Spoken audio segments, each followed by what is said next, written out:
What you deny you lack, not because it is lacking, but because you have denied it in another and are therefore not aware of it in yourself. When we deny the Christ in others, we reinforce the belief that we lack Christ, and our attacking another affirms it. These attacks attempt to deny what we secretly believe is the truth, that we are without Christ's innocence because we threw it away.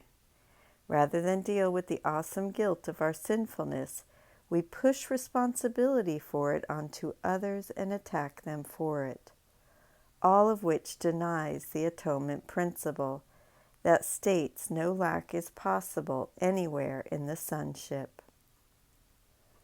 Every response you make is determined by what you think you are, and what you want to be is what you think you are. What you want to be then must determine every response you make. Do we want to be children of the ego or of God? The decision we make choosing which teacher we will learn from determines our perceptions and responses. Projection makes perception. Deciding that guilt is real means that we perceive a world of guilt, which justifies our defensive reactions of judgment and attack. On the other hand, making forgiveness our reality means that we look upon a world of guiltlessness, leading to our reactions of defenselessness and kindness. You do not need God's blessing because that you have forever, but you do need yours. The ego's picture of you is deprived, unloving, and vulnerable. You cannot love this.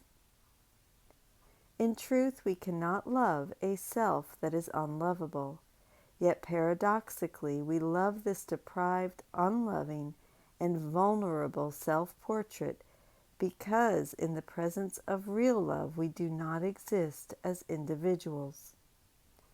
We love the ego because it gives us our identity, even though through projection we give away the parts of ourself we do not like. It is imperative to see this insanity for what it is. Otherwise, we will not be able to choose against the ego's curse of guilt and accept the blessing of God's love. This is one of the central and reoccurring themes of Jesus' symphony. Yet you can very easily escape from this image by leaving it behind. You are not there, and that is not you. Do not see this picture in anyone, or you have accepted it as you. Here again, Jesus tells us that the way to remember who we are is by first asking for help to see the Christ in someone else. Another precursor of the theme of forgiveness. Since we believe we are creatures of the world living in bodies that interact with other bodies, thinking that problems exist between bodies in our special relationships, Jesus presents his message on this level, even though the problem and its healing exist only in the mind's thoughts that never leave their source. If we want to know the teacher we choose, we need to pay attention to how we think about our current relationships. If we do not perceive an inherent sameness with others, believing instead that our interests are separate from theirs, we know we have chosen the ego.